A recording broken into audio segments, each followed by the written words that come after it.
Hello, my YouTube family. I just wanted to say happy Sabbath. Today is my Sabbath, and I decided to do something special. I wanted to include in my channel interviews with people who don't share the same beliefs I do or have different beliefs.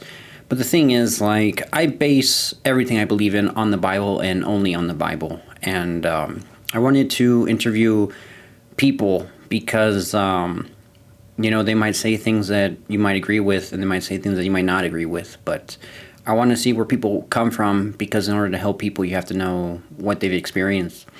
I dedicated this YouTube channel to God, and I wanted to just hear why people believe in God, why they don't, and, if they're open to Him, essentially.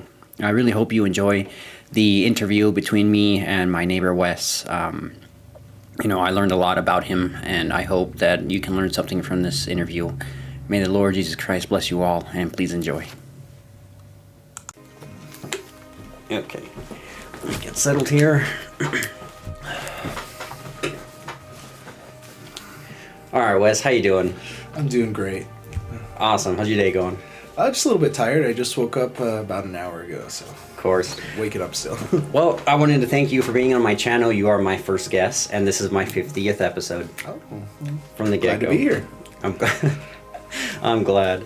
So, Wes, the whole point of my channel is I want to talk to people and ask them how they grew up in church and if there's any issues and basically the reasons why people believe or they don't believe, or why they go to church, why they don't go to church, things like that. So, my first question is, and feel free to answer as specific as you can or as little as you want, either or, but the more specific the better. My first question is, do you believe in God personally? Personally, I do. That's probably because of a mixture of how I grew up and, my personal beliefs. I'm a Filipino, so I've grown up pretty much in the church, Nice. So yes, I do believe in God. And then, what exactly is your background? So my background, so I grew up in the Philippines. I'd say, I don't know the percentage, but it's above 70% for sure. 7% of Filipinos grew up as a Catholic. Oh, wow. So I grew up the exact same way. And ever since I've been a Catholic. So Nice. So the next question is, you answered it. The next question is, have you ever visited other churches before that weren't Catholic? And clearly that's different from your church. And how did it make you feel? Did you like it? Did you dislike it? Was there something that bothered you? yes, I have actually. I visited a mosque. I visited. Wow. So I have a bunch of friends. So like the perks of being in Asia is you grow up around so many cultures, and within those cultures you get to experience what they experience. A friend invited me to a mosque once. I just wanted to see it, so I Pause there for a sec. How was it? I'm curious. I've never been to a mosque. Oh no, it was a great experience. Everybody was so friendly. I got to see how they did their prayers. I kind of joined in a little bit just to get the experience going. It was actually pretty fun. This was a long time ago, so I don't remember all the specific details. But he showed me the ropes. It was an experience. Yeah. So that's unique. I never heard anyone that I know from church ever visit a mosque before. So I was just a little curious. But go on. I didn't mean to interrupt you. Oh yeah, no, it was great, honestly. That's the one thing I love doing is just experiencing other cultures. Religion, or whether it be religion, cultural, or I just love doing things. And that mosque visit was certainly an experience that I enjoyed. I bet, yeah, they do things different. I believe Muslims pray 5 times a day, if I remember correctly. Yes. I studied, what's it called? It's history and religion put together. Humanities is what it was. Yeah. And I remember that the story behind that, why they pray 5 times a day, and I'll get into that later, but I was more curious. So what other churches did you visit? You said a mosque. What else? Let's see. I wouldn't call it a church, but I attended Jewish ceremonies. It's not really a church because I have a couple Jewish friends as well. They showed me what it was like, and it was honestly, it was kind of similar to the Catholic practices, but a little different. It's similar but different. Same difference. Interesting. I wasn't even expecting where this conversation was going. This is actually such a treat, especially for episode 1. Because everyone over here is like boring and they just stay in the West. Let's see. So How did it make you feel? Were you able to like compare it to what you're used to, and then did you like any of it, or was there any part that you didn't like? Or like what I'm saying is there any part that made you feel uncomfortable? Uncomfortable? No. It takes a lot to make me uncomfortable. Okay. But in my mosque experience, they prayed on the floor a lot, and that I didn't really like. Oh, do you think it was like dirty, or is it like you're just not used to it? Not dirty, just not used to it. I Okay. want to say, it was different. I didn't actively dislike it. It's just I didn't want to sit on the floor, you know. Okay. So the next question I have is, do you know what your church beliefs are, like beliefs/doctrines, and do you believe in them all, or is there something you question specifically? Like it could be one thing, it could be two things, or it's just like in general. So part one is, do you know what your church beliefs are? Let's start there. I pretty much have a solid foundation. Now, I did say I was Catholic, but I wouldn't say I'm like super religious, if you know what I mean. Like involved. Yes, put it that way, yeah. Involved, exactly. That's the exact term. And when I was in the Philippines, I was actively involved because I would be drug over there by my parents, you know. A kid always follows their parents. And I would pretty much grew up in that whole church ecosystem. Right, that's common. It's very common, even in my church. Yeah. But now that I grew older, I either don't have the time or, you know, don't really want to go, you know what I mean? I still believe in God and I say my prayers, you know what I mean? But I'd say on a scale of 1 to 10, my belief is about a 6 or 7. Oh, that's funny because that was like one of my later questions. Oh, like, okay, where do you okay. find yourself on the spectrum? Okay. Okay, so that was part one. Part two is there any one belief or doctrine that you're not entirely convinced of, or you're like, oh, I don't know about this one? There is, let's see, I'm trying to remember. Mostly things pertaining to, like homosexuality, you know. I'm not homosexual myself, but I grew up around a lot of people or a lot of, you know, Christians, Catholics that were actively against it or hated people like that. And I just don't see the reason why, because, you know, love thy neighbor. But oh, that's a good point. Yeah, so Okay. I mean, I'm not gay myself, but, you know, I fully support them. I think they shouldn't be persecuted the way they are. And I'm not talking like persecution like, you know, like the Jewish. They've been persecuted. No, they for have been. Yeah. For I'm thousands talking of like they're actively hated for, you know, absolutely no reason, you know. So. You know what's crazy is I think that's starting to shift now because like trans people are becoming a thing. Yeah, so that's like being more, the new, more accepted. Exactly. you know, somewhat the new like gay thing coming out. Yeah, you know? pretty much. And like I'm not like I said, I'm not gay, and I fully accept them. I think you know, they do have a place on the world, and I think we shouldn't dictate how other people live their lives. I mean, obviously, when like certain cases like murders and all that, of course you should throw them in jail. But I mean, I think we shouldn't dictate how they live their lives. They get to do whatever they want. Gotcha.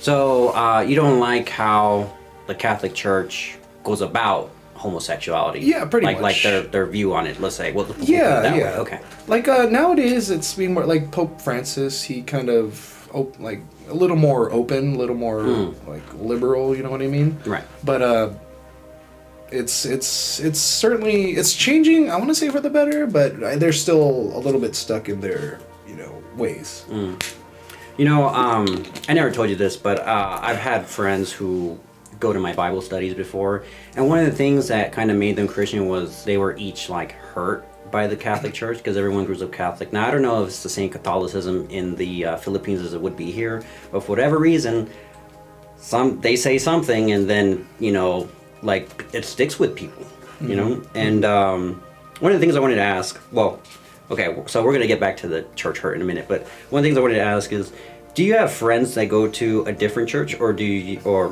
they all go to your church? Because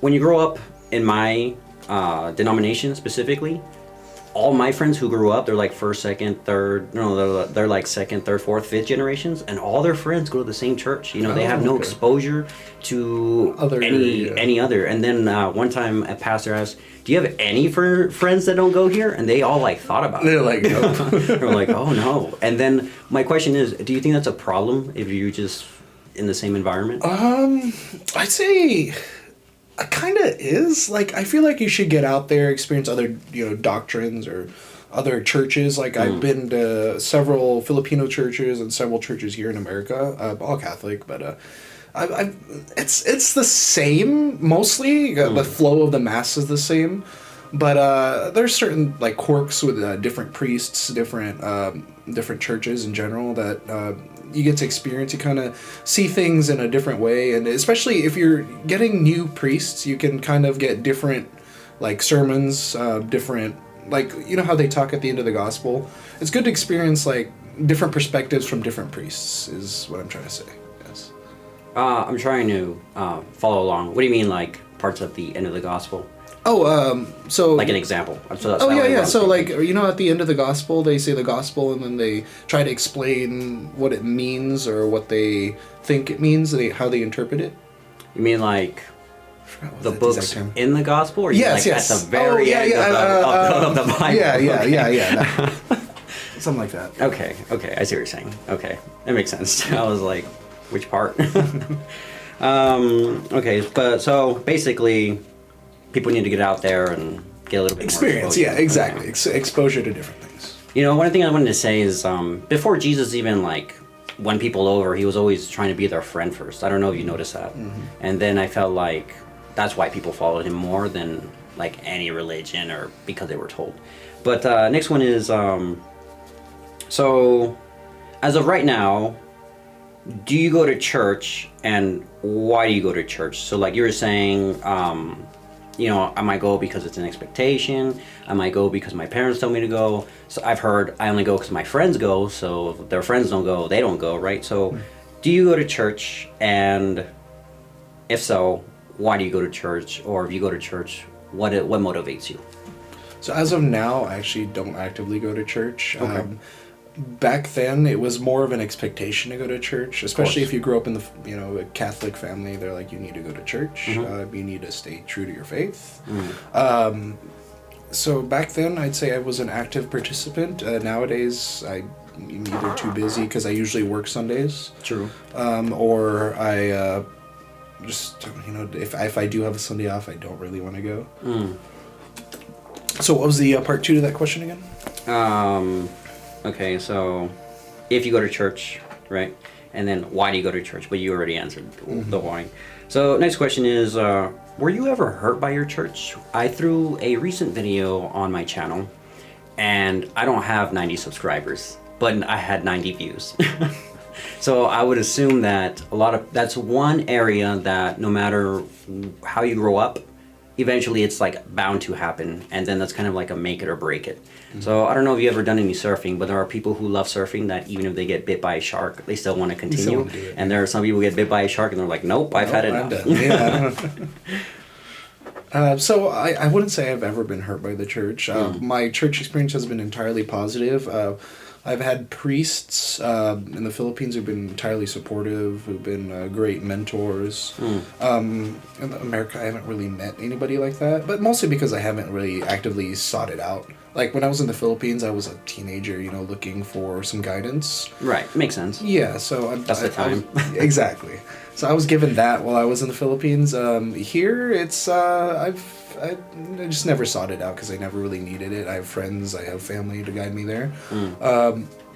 So have I been actively hurt? No. It's I have known people that have, mainly people have been sexually abused by a priest or a person in power there, but I haven't really kind of asked them about it. They just told me about it, and I support them, but it's something. I'm not the person to ask. I can support them the way I can, but it's out of my jurisdiction. Gotcha. Yeah, I've heard like rumors of that too, but I never really looked into like where that happens, geography. So I don't know if it's like more of a U.S. thing, more of like a third world country thing, more of like you see what I'm saying? Yeah, no, I feel like it can happen anywhere. True. Yeah. A lot of it gets like it. If there's like 1 in 10, one bad apple, it definitely spoils the image of the whole, like the tree, you know what I mean? So like pretty much, in one area there's one bad, or like at what church there's one bad priest. Now everybody sees the other priest as also bad because they could either be hiding it or hiding it or covering it up. You know what I mean? So it definitely hurts the image, but I feel like, there's a good majority of the priests are pretty good. They're there to actively spread the religion, actively help people. There's just one apple that spoils a bunch. Yeah, unfortunately, that is a thing. I recently heard that in the past, one of the denominations, well, one of the churches that I go to, I don't know if it was here or somewhere else, but a woman came to church and, she was wearing very tight stuff and like mini skirts and like high heel type things, right? And then I think someone made a comment, "Oh, you can't wear that here," and then she never came back. And I feel like that's that person probably spoiled it for her, like, forever until someone else comes back and be like, well, you have to realize that wasn't church, dress code, that was that specific person. Yeah. Interesting. Okay, so never in the entire time that you've been in church, did you ever hear a comment that hurt you at all, or no? Mostly no. In the Philippines, I'm like the half white guy, you know what I mean? So every time I go to church, all eyes are on me, but I haven't really heard anything negative about it. Like I said, mostly positive when it comes to the church staff, the altar people, all that. It's been the building looks nice. The building does look nice. The building does look nice. We have huge churches over there. Yeah, right. So what's funny is that I haven't been in church long enough to get hurt, because I barely started going like at 21. Okay. And then you kind of have more of a skin than when you were like a little kid. Right? Yeah, you're exactly. Just like, oh, you're not supposed to do that. I'd be like, okay. Yeah, exactly. Just like brush it off a little bit, right? If you're a kid, you're just like, oh. You're like, oh man, that hurt. Yeah. It's a deep emotional wound. In general, have you ever thought about leaving the church? And I mean like completely, because there are some people who leave the church because they were hurt, like we mentioned, right?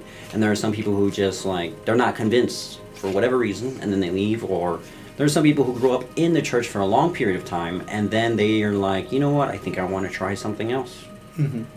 So have you ever thought about leaving the church completely, or do you plan on, in the future, like when you have more time, or let's say you have a regular 9 to 5, right, and then the weekends are up, have you ever thought about going to church, or maybe even like seeing if there's another church option open for you?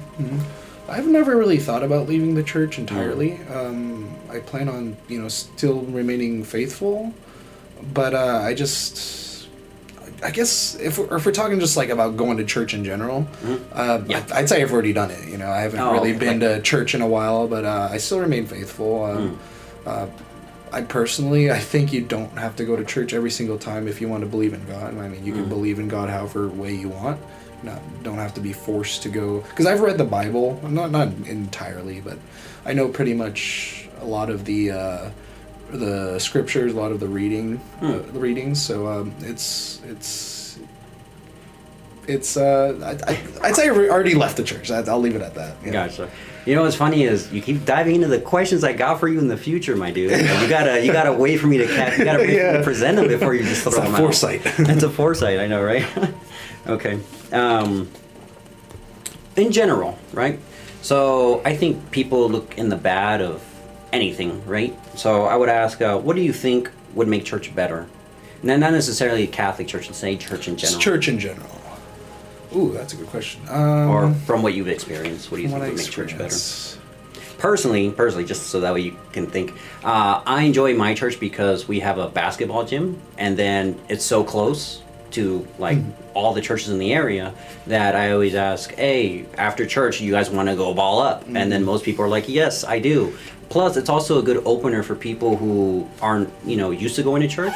But if they like basketball, they get to know friends. It becomes less awkward. You can tell them about like what you believe in, or basically, church is supposed to be like a social environment, not just like we're all going to church. You're gonna read the Bible when you're not at church, and then when you come, and then you better act like everything you've read, and there's no fun at all whatsoever. Yes, exactly. And that's exactly what I was thinking of too. Is more recreation. Make church. It already is kind of a social gathering, but make it even more so. Because I know a lot of like the younger generation is like not going to church. You know what I mean? True. So eventually it's gonna come to the point where there's gonna be almost nobody at the church. So they need to make church a little more not welcoming because it's already pretty welcoming, but just more fun for the younger generation. Like you said, like the basketball that brings people in, more social events, they probably can't afford it, but like concerts, just make it more like they do have like the aftermath like donuts and whatever. But, Oh, donuts. yeah, but they need something more. They need something, make it more fun. That's hilarious. I've actually had people come to Bible study because we've even mentioned like there's going to be food. There's like, oh, you know, if you're a guy, you're going to go for two reasons. You're going to go for one of two reasons. You're going to go for food. Or you're going to go for women. Exactly. Now, if you're a woman, which I hope to get on this channel eventually, I'm going to ask her what would make you want to stay, right? Exactly. I wouldn't be surprised if they said boys and food, right? Oh, okay. Here's a fun one. So I know you said you grew up in the church. Can you ever think of a time of what you were like before church? Oh, actually, I don't know because I've pretty much grew up like since I was like this tall from 3, 4, 5. Yeah. I would always Since be you can taken walk. since I could walk. Since you could Even walk. before that, I was taken to church all the time because Filipinos are just religious by default. Especially my mom. She's grew up 100% Catholic. Grew up, raised that way. Grew up in the church, and she pretty much brought that to me. So ever since I could speak, I was in the church. So I can't really remember a time. Yeah. So this is interesting because I started out Catholic, but I didn't go to Catholic churches, right? I went maybe like 1 or 2 times, and again, when you're like yay high, right? And the thing is, I don't even remember like what it is like to be Catholic in general, So here I am going to church, and it's like a Protestant church, and here I am talking to someone who's actually like in the Catholic Church. And in the future, if you don't mind, I would like to hear more about like Catholicism, like what the beliefs are, because I completely forgot. Completely forgot. I don't even know if what they were doing, 10, 20 years ago, they're still doing the same thing now, Right. Because, as you know, church members kind of lead the church, right? And then if they die, it gets passed on, and then it might change a little bit, So, interesting. Okay, so... Oh, here's a good one. So, every church, in my opinion, believes it is the one true church, right? Like, I'm pretty sure you've heard this before, right? So, was there ever a point in your life that you questioned if your church is actually true, or if it was lying to you, and like, or if you were or were not completely convinced? Oh, 100%. I think everybody goes through a phase where they're like, "Oh, God doesn't exist. Why am I here?" You know.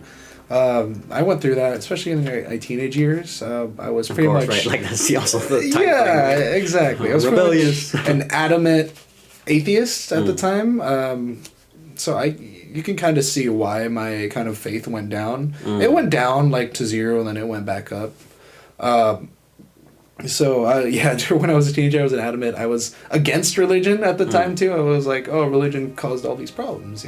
Failed to see how it helped some people. I mean, of course, if you're talking about history, it hurt a lot of people. But nowadays, I see it as more of a place to seek guidance than like a religious. It's still a religious center, but I see it as a place to seek guidance. If you need help, if you're kind of lost in life, head to a church. They can, kind of help you out, show you the ropes. It's a good cleanse, is what I think it is. Yeah. What's funny is my dad grew up in the Catholic Church too, but like you said, he only went because his parents made him go, right? And right now, he says he believes in God, but he doesn't bother to go to church, and he has never read the Bible. And then he always tells me, like, he either says church is good for the soul or religion is good for the soul. That's how he puts it, but I don't know. I see it the exact same way. I'm pretty much like him in that I believe, but I don't attend. I'd say it's a good way to find a purpose. Yeah, something like that. Interesting. Okay. So, in general, do you think believers should read the Bible? And then you've already kind of answered, like, you've read the Bible, right? But maybe not the whole thing through, but let's say a few parts, right? And then so in general, do you think believers should read the Bible? Why or why not? And then I'll follow up with the follow-up question. Okay, so do I think believers should read the Bible? Yes. Because if you don't, I feel like it's almost blind faith. I'm not of the belief that you should blindly follow things. That's a good point. Interesting. I believe you should know what you're faithful to, so you can kind of form your own opinions, you know. I like this about the church. I hate this about the church, you know. It's a good way to form your own opinions, just so you know what you're listening to, what you're talking about. And I dislike blind fanaticism. I see what you're saying. Yeah, okay. That's a good point. I think that's how the world sees everyone who's even goes to church. Yeah, know? exactly. Like, yeah. Fanatic. I'm normal. You're the fanatic. I don't want to join you. Like, that's already the preconceived notion, right? And you don't have to believe in everything, you know. It's some like radical Christians might say, "Oh, if you don't believe in everything, you're not a good Christian, or you're not a Christian." I don't think. I think you can hate some parts and you can love some parts. You know, you don't have to blindly follow every single doctrine. Interesting. You know, Wes, this is the first actual real conversation I've had with you about religion, and I'm already learning so much from you, bro. Yeah. Like, this is new to me, you know? This is like a whole new side of you. Yeah, we haven't really talked about it. Huh? So the next one is, have you ever thought about completing the Bible? Or if not, why not? I mean, the original question was, is there anything that would change your mind about reading it? But you already said that you read parts of it. I did. Like, completing it, I probably will eventually. It's just that I've been buried in schoolwork, so I read a lot. And I just... I know, right? I hate reading. Yeah, when you're in high school and college, they have you read, like, what?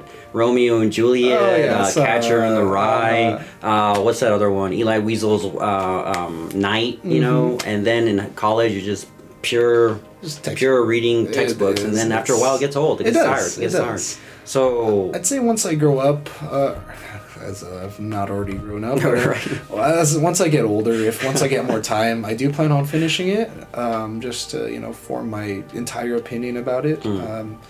But that's a road to cross, or that's a crossing in the future. Eventually, yeah. I always thought it should be like a goal at least to get through it. I mean, if you're professing to be like a Christian or something, exactly, and just so that way you could, like you said, form your own opinions and have like the actual bigger picture. Exactly, right? yeah. And then what's funny is I actually dedicated my channel where I read the Bible to you. So far I already put 3 books out there, the first 3, and my goal is to finish it within a 3-month period, because I'm doing 10 chapters at a time. Cool. So that way, if you're not like a reader, at least you could like have a Bible and follow along. Yeah, like almost like an audiobook. Yeah. Exactly. I'm your audiobook and your interviewer. Here's a fun one. Have you ever been to a Bible study? I have. That was a long time ago, but yes, I have. Growing up in the church, you're kind of forced to do all their programs. Oh, I see. Yeah, so I didn't grow up in the church, so I don't know what programs. Right. As a kid, everything just hit me all at once. Yeah, your parents just shove you. Like, okay, here, Bible study, go. Make friends. Make friends. Exactly. Go make friends. Go make other Catholic friends, and then that's. I've been to like a couple, and then I kind of hated it, so I told my mom, I was like, I don't want to do this. Well, I think like little kids are open and they're not open at the same time. It depends what it is. See, I was a weird They're picky kid. with their food, but they'll eat food, I was one of those weird kids that didn't want to go out, didn't want to go play with other kids, you know what I mean? Okay, quick question. So, do you pray at all? Once in a while. Once in a while? I know they say you're supposed to pray every night, but I pray when I feel like it. I wouldn't say I actively pray, though. I pray like, if I were to gauge it, probably like 2 or 3 times a week. Okay, that's interesting. At least it's a week, Yeah. Yeah, I usually pray before I eat, but it's not like long prayer. I'm just like, thank you, God, for this food. Yeah. I usually pray before I go to sleep. I'm like, God, there's someone in mind I want you to keep in mind because they're going through a hard time, and I'm praying for that person, right? And then I know that there are some people get up in the morning like 5 a.m., 6 a.m., and they just pray and read the Bible, kind of like, because they feel like they need that for the day. Right. And then, I don't know. I always try to pray at Thanksgiving, but my dad's always in a rush to like, he's like, I gotta eat this. I do pray before meals too, but only like special meals. You know what I mean? If it's a home cooked meal, we pray before we eat. If it's what if it's pizza? if it's like an event meal like Christmas, Thanksgiving, any kind of birthday, we always pray before. So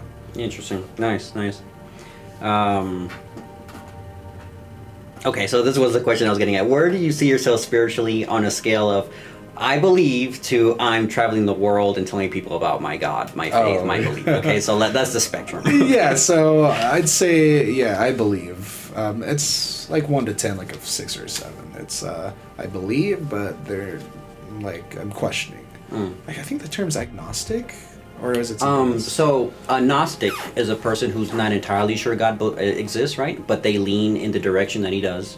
And then an agnostic is a person who's not entirely sure that God exists, but they lean in the direction that he does not. That one. And then I think atheist isn't like, I don't believe that God exists, because if I were to ask, do you know everything in the universe? You'd say no. And then if I were to ask, can God exist in a way you don't know? You'd say yes, right? Like if we're speaking realistically. Right. So I think the term atheist would refer to, I choose to live my life apart from God.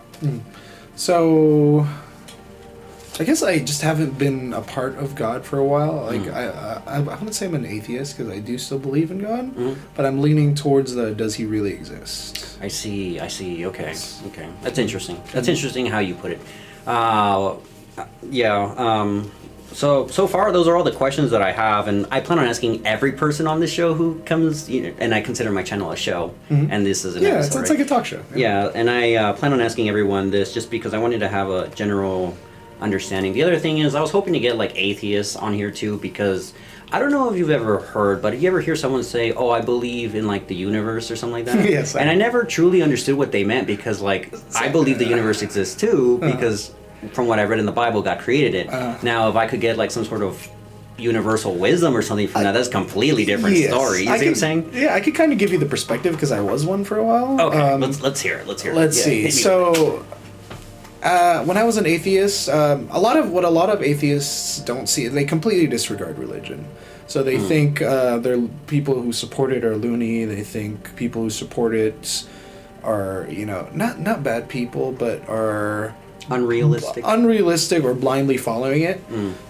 What they believe in is that the universe is an unchanging, we're here, but we could be gone the next second type of thing. It's basically we're just here. We're not here for a specific reason. We're not here to do anything or for a higher purpose. We're just here. That's mostly what they believe in. What a lot of atheists fail.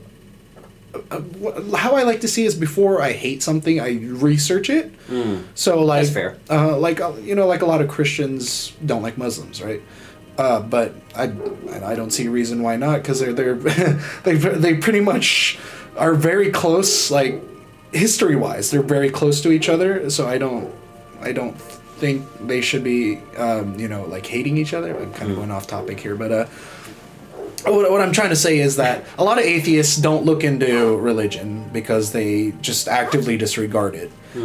They need to be a little more open. They just need to see it before they say it's an atheist. They need to see it from the perspective of a Christian. And likewise, a Christian needs to see it from the perspective of an atheist. They need to see why they believe this rather than actively hate them or disregard what they're trying to say. That's what I'm trying to say. You know what's interesting is like the scientific method is based on observation, right?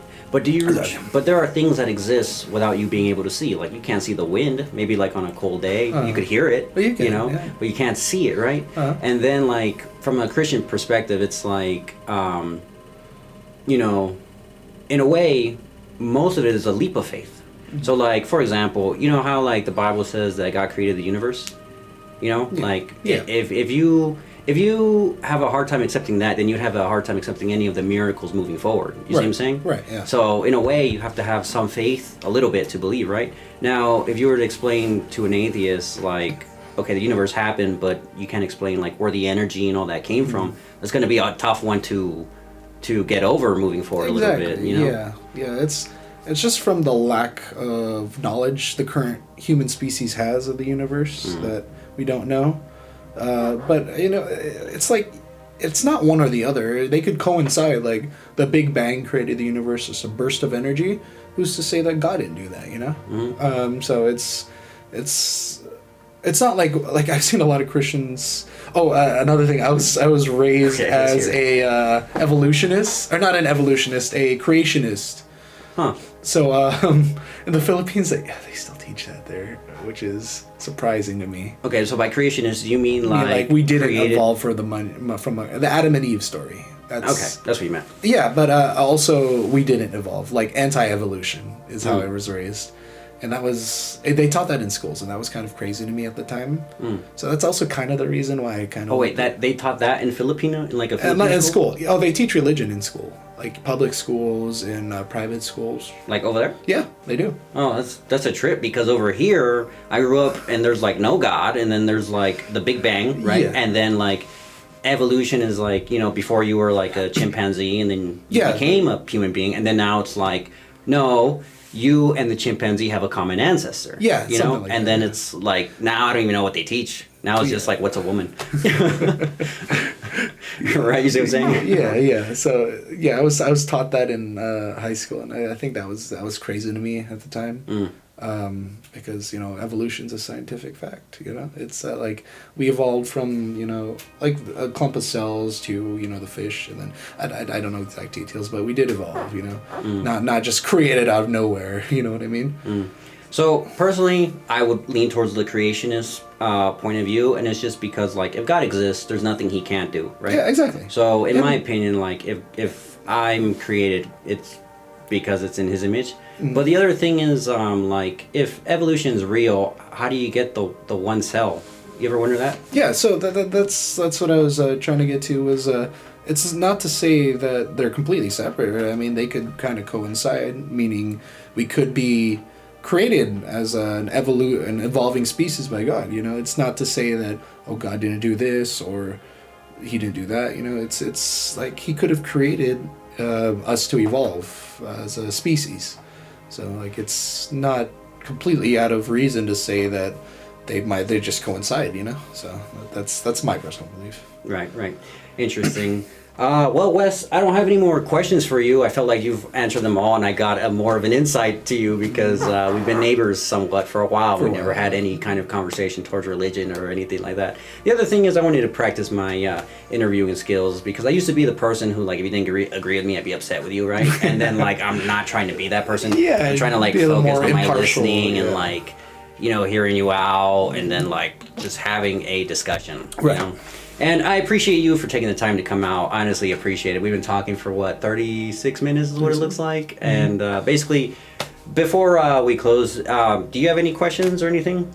Would you be open to being on another episode? Yeah, sure. Maybe talking about like just Catholic beliefs? Yeah. I completely forgot, like I said in the past. Right. It's been years, man. Yeah, I'd be willing to. The last time I went to a Catholic church was because my friend died. And he was Catholic, so he had like his mass and everything. They He do, invited yeah. all, They have and his sister invited weddings, all their masses. friends. Mhm. So I went there, and then I don't know. The only thing I thought was weird was like I don't even know. Is it a pastor? Is it a priest? Is it a pope? Mini pope? Priest, The I'd say. priest. Yeah. Okay. Yeah. So just so we're clear, right? Priest, like I pastor. said, it's been a while. And then I remember that he just quoted like maybe one verse from the Bible or scripture, but he never asked anyone to open it. And there was none in the banks, Oh, and I'm okay, used so to Bibles in the banks and bringing my own, and we're like, okay, everyone, take your cell phones out, follow along. You know what I mean? Oh wow, that's different. I've never experienced that. That's what I'm saying, Yeah. right? So I was like, I'm so used to that, right? And then I was like, is it just me or Yeah, no, you know? everybody acts like normal. Like what? And then they have that weird little like stool thing where you sit down and put Oh your yeah, knees on we and do then you're that. just Yeah. like, thank you God, you know? Yeah, exactly. Yeah, I wasn't used to that either. Or maybe because my church just doesn't include, banks with that on Pretty the back. much like every Catholic church I've been to has had that. So I think that's like within the realm or within the Catholic faith. That's what they do. So. Interesting. Well, Wes, I appreciate you. Thank you for coming. Thank you for showing me some insight on for inviting me, yeah. atheism / agnostic, being somewhat of an agnostic. I appreciate you sharing, what it's like growing up in the Philippines. I should probably go there and visit. Very similar to Mexico. Very similar to Hawaii. They got pesos. Yeah, they have pesos. Culture's kind of the same. Yeah. All right. Well, thank you, Wes. Thank you. Appreciate it. Please like and subscribe. May the Lord Jesus Christ bless you all. God bless.